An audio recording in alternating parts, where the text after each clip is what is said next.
출애굽기 19장 1절에서 6절 말씀을 제가 봉독하겠습니다. 이스라엘 자손이 애굽 땅을 떠난 지 3개월이 되던 날 그들이 시내 광야에 이르니라. 그들이 르비딤을 떠나 시내 광야에 이르러 그 광야에 장막을 치되 이스라엘이 거기 산 앞에 장막을 치니라. 모세가 하나님 앞에 올라가니 여호와께서 산에서 그를 불러 말씀하시되 너는 이같이 야곱의 집에 말하고 이스라엘 자손들에게 말하라. 내가 애굽 사람에게 어떻게 행하였음과 내가 어떻게 독수리 날개로 너희를 업어 내게로 인도하였음을 너희가 보았느니라. 세계가 다 내게 속하였나니 너희가 내 말을 잘 듣고 내 언약을 지키면 너희는 모든 민족 중에서 내 소유가 되겠고 너희가 내게 대하여 제사장 나라가 되며 거룩한 백성이 되리라. 너는 이 말을 이스라엘 자손에게 전할지니라. 아멘. 그리스도 중심 성경읽기 복충 기간 말씀을 읽으며 은혜를 누리고 계시죠?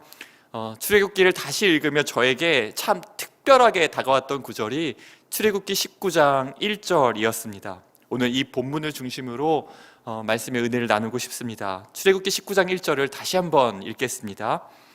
이스라엘 자손이 애굽 땅을 떠난 지 3개월이 되던 날 그들이 시내 광야에 이르니라.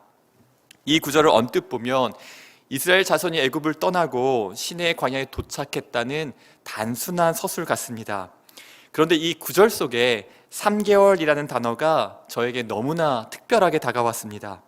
시내산은 하나님께서 이스라엘 백성과 언약을 맺으시고 이스라엘 백성들이 제사장 나라로서 어떻게 살아야 하는지 알려주신 매우 중요한 의미가 있는 곳이었습니다. 그런데 반대로 생각해 보면 이렇게 중요한 내용을 출애굽 직후에 이스라엘 백성들에게 바로 말씀하지 않으시고 3개월의 시간을 가지신 것이 궁금해졌습니다. 여러분, 이 3개월의 시간은 하나님과 이스라엘 백성들에게 어떠한 의미가 있었을까요? 그 의미를 우리는 출애굽기 19장 4절에서 발견할 수 있습니다. 내가 애굽 사람에게 어떻게 행하였음과 내가 어떻게 독수리 날개로 너희를 업어 내게로 인도하였음을 너희가 보았느니라. 아멘. 이 구절이 우리에게 알려주는 것은 3개월의 시간은 하나님께서 이스라엘 백성들을 오늘 여기까지 어떻게 인도해 주셨는지, 또 이스라엘을 인도하신 하나님이 어떤 분이신지 알려주시는 시간이었다라는 것입니다. 안상혁 교수님은 이 본문을 시내산의 결혼 언약 전에 신랑의 청혼으로 비유하시더라고요. 스스로 자신을 남편으로 칭하신 하나님께서 신부될 이스라엘에게 청혼을 하시면서 자신이 얼만큼 이스라엘을 사랑하는지, 또 위하고 있는지, 앞으로 어떻게 책임지고 함께할 것인지 결혼 청혼하는 비유로 설명합니다. 그러한 관점으로 우리가 출애굽기를 통독하다 보면 우리는 사랑에 빠지신 굉장히 로맨틱한 하나님을 만나게 될 것입니다. 여러분, 다시 한번 출애굽기를 읽고 싶은 마음이 들지 않으시나요? 애굽 땅에서 건져내시고 홍해를 가르실 때에는 이스라엘 백성들에게 찬송과 감사와 환호가 넘칩니다. 그런데 참 철이 없는 예비 신부입니다. 굉장히 원망이 많고 심지어는 애굽을 그리워하기까지 합니다. 물이 없다, 먹을 것이 없다, 다시 애굽으로 돌아가고 싶다. 출애굽 직후 3개월, 이 짧은 시간 동안 얼마나 자주 하나님을 원망하는지 모릅니다. 그런데 시내산에서 결혼 언약을 앞두고 계신 하나님은 이 철없는 예비 신부에게 차원이 다른 사랑을 보여주십니다. 섬세하게 돌보아 주시고 하나님이 어떠한 분이신지 알려주십니다. 하나님께서 직접 예레미야를 통해 남편이라는 단어를 사용하셨기에 이렇게도 표현할 수 있을 것 같습니다. 철없는 예비 신부에게 남편 될 바로 나 자신이 누구인지 정말 애틋하게 알려주고 계신 것이죠. 우리 모두도 이 사랑을 받지 않았습니까? 마라의 쓴물 앞에서 원망하는 예비 신부를 하나님께서 어떻게 대하시는지 살펴보겠습니다. 출애굽기 15장 22절에서 24절 말씀입니다. 모세가 홍해에서 이스라엘을 인도하매 그들이 나와서 수르 광야로 들어가서 거기서 사흘 길을 걸었으나 물을 얻지 못하고 마라에 이르렀더니 그곳 물이 써서 마시지 못하겠으므로 그 이름을 마라라 하였더라. 백성이 모세에게 원망하여 이르되 우리가 무엇을 마실까 하매. 이스라엘 백성이 마라의 쓴물 때문에 원망하자 쓴물을 단물로 바꾸시고 자신이 누구신지 알려주시면서 광야에서는 꿈꿀 수도 생각할 수도 없는 물샘 12과 종려나무 70그루 엘림을 예비 신부의 눈앞에 펼쳐주십니다. 여러분, 남편이 되시기로 하신 하나님의 결혼 청혼이 어떻게 느껴지십니까? 곧이어 예비 신부는 애굽을 그리워하며 떡과 고기 타령을 합니다. 애굽에서 나온 지 둘째 달 15일, 시내산에서 언약식을 올리기 15일 전입니다.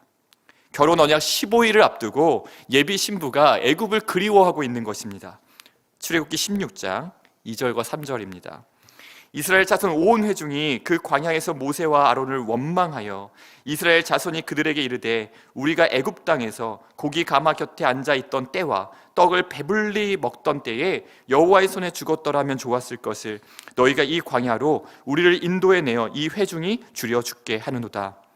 하나님께서 이 원망을 듣고 결혼 언약을 올리기 15일 전 애굽을 그리워하는 예비 신부의 마음을 돌이키기 위하여 하늘의 만나와 메추라기를 내려주십니다. 출애굽기 16장 12절입니다. 내가 이스라엘의 자손의 원망함을 들었노라. 그들에게 말하여 이르기를 너희가 해질 때에는 고기를 먹고 아침에는 떡으로 배부르리니 내가 여호와 너희 하나님인 줄 알라 하시니라 하라. 여기서도 내가 여호와 너희 하나님인 줄 알라 하시니라 이렇게 하나님 자신을 알리시는 내용이 포함되어 있지 않나요? 저는 이렇게 읽었습니다. 내가 저녁에는 고기를 구워주고 아침에는 떡으로 상을 차려줄게. 굶어 죽는 일이 없을 테니 걱정 말고 나만 믿고 나와 결혼하자. 나는 여호와 너희 하나님이다.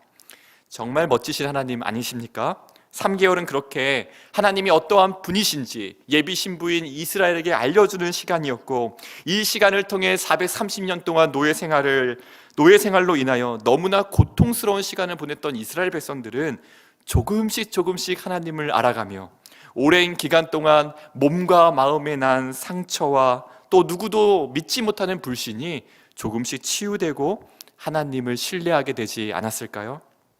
성경을 읽으며 우리도 말씀을 통해 자신을 계시하신 하나님을 알아가는 기쁨을 우리 모든 성도님들이 풍성하게 누리시고 또 우리 내면 깊은 곳에 있는 상처와 아픔이 치유되는 은혜가 있기를 바랍니다. 오래전 우리나라에 왔던 선교사님의 이야기로 오늘 말씀을 마치고자 합니다. 1892년 당시에는 너무나 낯선 조선 땅에 복음을 전하기 위해 온 민로아 선교사님의 이야기입니다. 민로아 선교사님은 우리나라에 온 지 6년 만에 첫 아들이 태어나는 큰 기쁨을 누렸다고 합니다. 얼마나 귀한 아들일까요? 그런데 너무나 가슴 아프게도 8개월 뒤에 첫 아들을 하늘나라로 떠나보내게 됩니다. 그리고 그 아들이 지금도 양화진에 묻혀 있죠. 헤아릴 수 없는 가슴 아픈 일은 또 일어났는데요. 1902년 3월 7일 3년 뒤였습니다.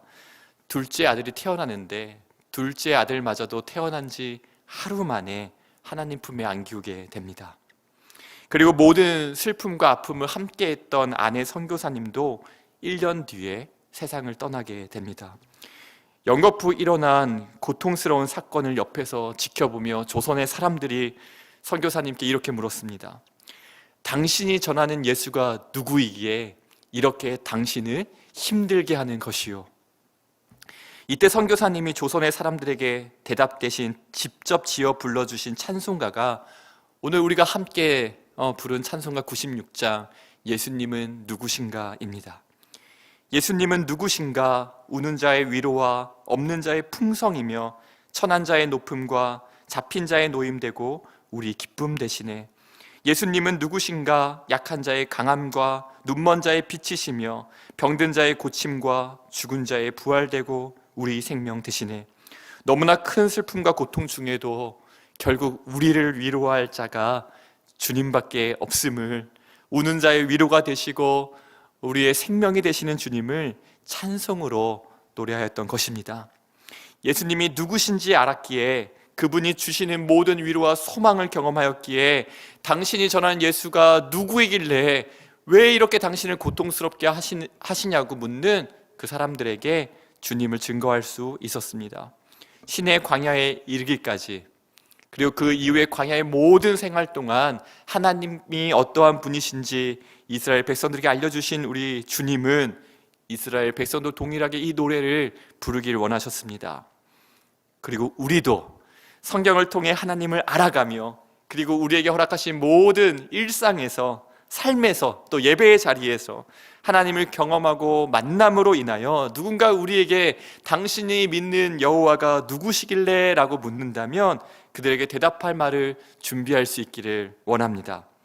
마음이 강팍한 자에게 하나님의 따뜻한 사랑을, 또 절망 중에 있는 이들에게는 산 소망이 되시는 하나님을, 마음의 상처와 고통 가운데 신음하는 이들에게는 치료하시는 하나님을, 두려움과 외로움 속에서 분투하는 이들에게는 여호와 샬롬, 평안을 주시는 하나님의 평강을 우리가 성경을 통해 읽고 경험하며 삶에서 생생하게 만날 하나님을 우리 모두 증거할 수 있기를 원합니다. 이 시간 그 하나님을 소망하며 함께 기도하시겠습니다.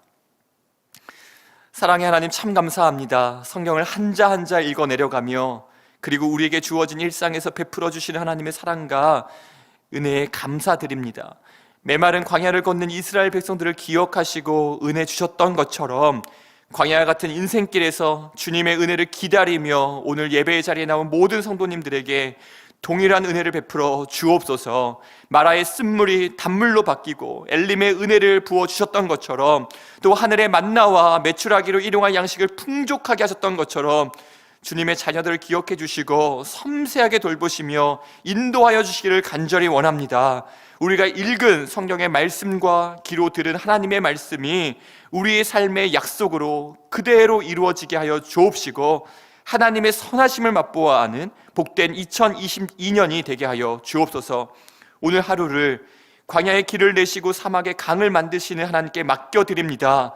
독수리의 날개에 태워 인도하여 주셨던 것처럼 그렇게 우리를 인도하여 주옵소서. 주님을 따르는 우리 성도님들의 걸음이 복되게 하여 주시고 성경을 읽은 사람들의 삶이 아름다운 열매를 맺게 하여 주옵소서. 우리를 구원하신 예수 그리스도의 이름으로 간절히 기도드립니다. 아멘.